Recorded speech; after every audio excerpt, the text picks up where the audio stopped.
प्रिय विद्यार्थियों, नमस्कार, गुड मॉर्निंग। आप सभी का फिर से एक बार साइंस गुरुकुल नारायणपुर के यूट्यूब चैनल पर स्वागत है। इस कोरोना काल की वजह से आपसे फेस टू फेस तो मिल नहीं पा रहे, लेकिन टेक्नोलॉजी की वजह से हम घर बैठे भी सारी सुविधाओं का फ़ायदा ले सकते हैं। तो उसी कड़ी को आगे बढ़ाते हुए हमने भी जो आपके लिए टीचिंग का ये ऑनलाइन सिस्टम चालू किया है वो आपके लिए बहुत ही फ़ायदेमंद होगा।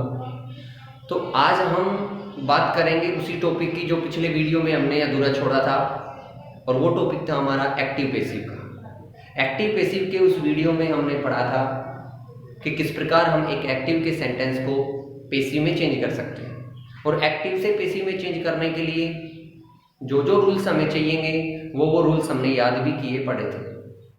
एक्टिव से पैसिव में चेंज करने के लिए हमें मुख्य रूप से 4 रूल्स की आवश्यकता होती है। पहला रूल है कैंची का, दूसरा है 1 की 2, 2 की 3, तीसरा है एम वी थर्ड फॉर्म, और चौथा है कौन सा, बाय बिफोर न्यू ऑब्जेक्ट। आज हम उसी वीडियो को या उसी टॉपिक को आगे बढ़ाते हुए और बहुत सारे एग्जाम्पल करेंगे। हमने उस दिन 2 असर्टिव एग्जाम्पल यानी साधारण वाक्यों को एक्टिव से पैसिव में चेंज किया था। यहाँ मैं और नेक्स्ट लिख रहा हूं। आज का पहला एग्जाम्पल होगा A man was taking tea. एक आदमी चाय पी रहा था। A man was taking tea. एक आदमी चाय पी रहा था। पीने की अंग्रेजी ड्रिंक होती है, लेकिन प्रिय स्टूडेंट्स आपको भी पता है कि चाय पीने के लिए किसका प्रयोग किया जाता है, टेक का।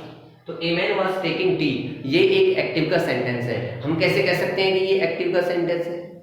इसलिए कह सकते हैं कि a man was taking tea, एक आदमी चाय पी रहा था। चाय पीने वाला सबसे पहले है, और जो व्यक्ति या जो सब्जेक्ट एक सेंटेंस में सबसे पहले होता है वही एक्टिव का सेंटेंस होता है। तो ये तो सब्जेक्ट है, ये एच बी है, और ये एम बी है, और ये ऑब्जेक्ट है। ये सारे कंपोनेंट्स हमने इसमें अलग अलग छांट ली।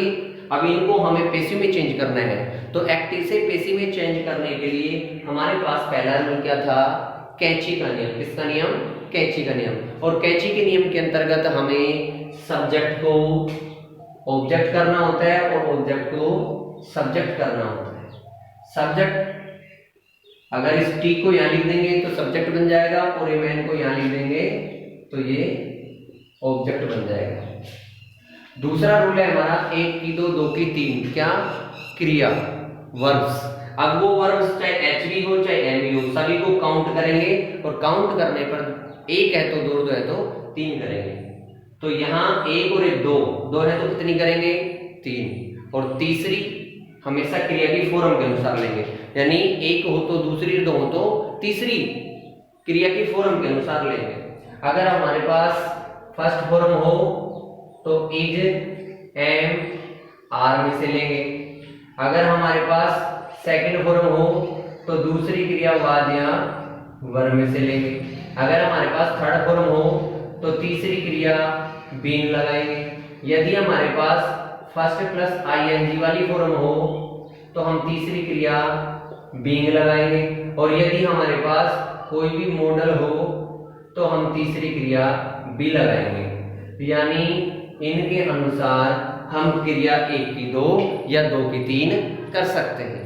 केवल हमें ये पता होना चाहिए कि फर्स्ट फॉर्म आती है अगर एक्टिव में तो पैसिव में दूसरी क्रिया इजेमार ले लेंगे, सेकंड आती है तो वाजवर ले लेंगे, थर्ड आती है तो बींग ले लेंगे, फर्स्ट प्लस आईएनजी आती है तो बींग ले लेंगे, और कोई भी मॉडल आ गया shall, will, can, could, may, might ये तो बी ले लेंगे।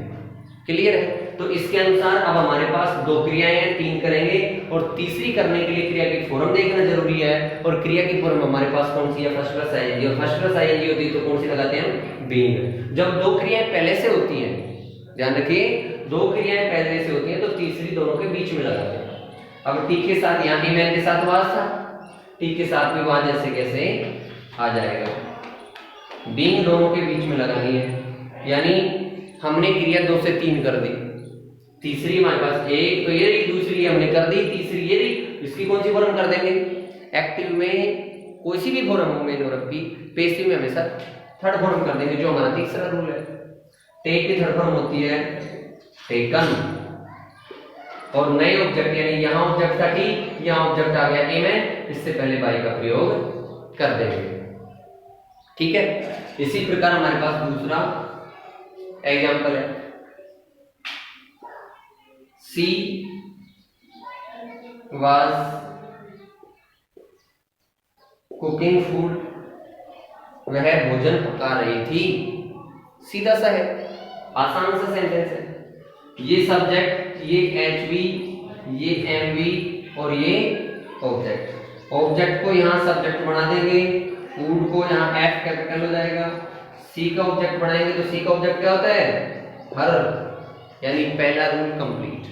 दूसरा रूल है एक की दो, दो की तीन। यहाँ कितनी है हमारे पास, दो, दो है तो कितनी करेंगे, तीन। तीसरी किसके अनुसार लेंगे, फॉर्म के अनुसार। फॉर्म कौन सी है, first plus ING. First plus ING होती है तो कौन सी लेते हैं, बीइंग। कहाँ लगाते हैं, दोनों के बीच में। सी के साथ वाज, फूड के साथ भी वाज आ जाएगा और बीच में बीइंग लगानी है। और कुक की थर्ड फॉर्म कर देंगे, क्या होती है, कुक्ड। और नए ऑब्जेक्ट से पहले बाई का प्रयोग कर देंगे। एक बात का ध्यान रखना, जैसे यहाँ सी के साथ बात थी, फूड के साथ भी बात आई, ये तो यहाँ सिंगुलर था इसलिए बात आ गई। हो सकता है कि यहाँ जो सब्जेक्ट आए वो प्लूरल हो सकता है। अगर यहाँ प्लूरल सब्जेक्ट हो गया तो हम बात की जगह क्या ले लेते, वर ले लेते। इन कुछ बातों का ध्यान रखना है। ये हमारे दो सेंटेंस हो चुके। हो सकता है कि और कोई सेंटेंस देते हो। जितने ज्यादा एग्जांपल्स हम करेंगे उतना ही ज्यादा एक्सपीरियंस हमें आएगा इनको सोल्व करने का।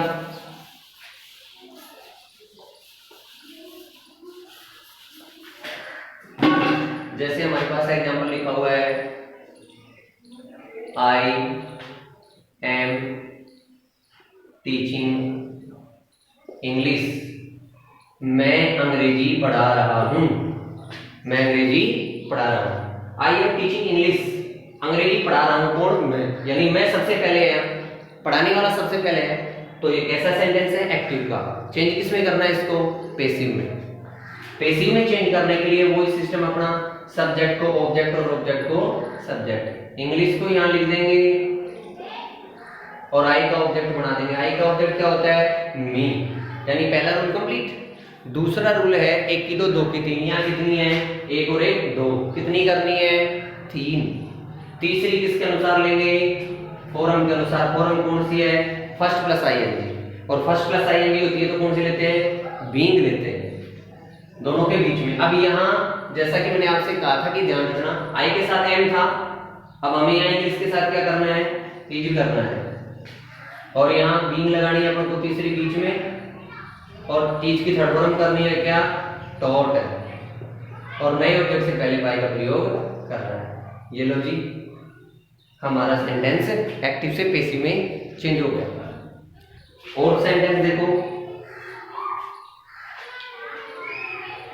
माई फादर, मेरे पिताजी, हैज सोल्ड, बेच चुके हैं, हिज स्कूटर, अपने स्कूटर को। कि मेरे पिताजी अपने स्कूटर को बेच चुके हैं।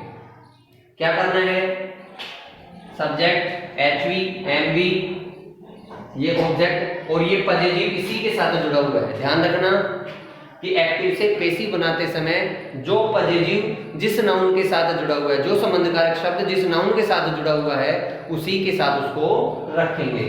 तो यहाँ ऑब्जेक्ट ये है तो इसको यहाँ ले आएंगे, सब्जेक्ट बना देंगे, तो एच कैपिटल हो जाएगा, इज स्कूटर। अब सब्जेक्ट का ऑब्जेक्ट बना देंगे वहां जाकर। उसके बाद अपना दूसरा काम क्या है, एक की दो, दो की तीन, क्या, वर्ब्स। कितनी है यहाँ, दो, एक और एक, दो।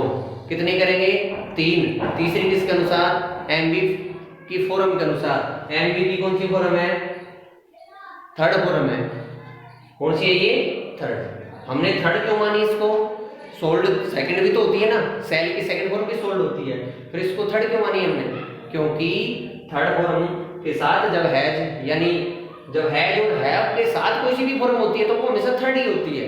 हैज हैव के साथ हमेशा कौन सी आती है, थर्ड ही आती है। इसलिए इसके साथ हैज है तो ये थर्ड ही है, सेकंड कैसे हो सकती है, सेकंड के साथ तो कोई हेल्पिंग वर्ब नहीं आती।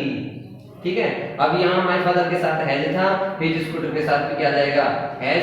अब थर्ड फॉर्म है तो तीसरी क्रिया में कौन सी लेनी है, बीन लेनी है। कौन सी लेनी है, बीन, जो दोनों के बीच में लगाना है।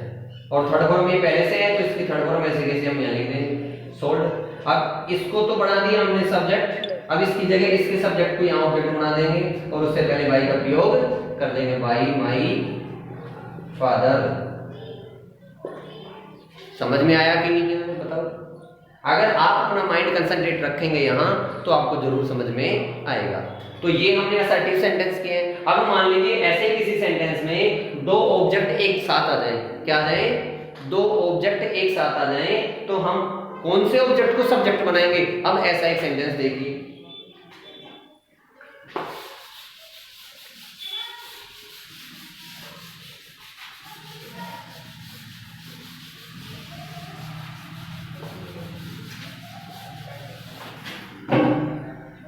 जैसे यहां पे लिखा हुआ है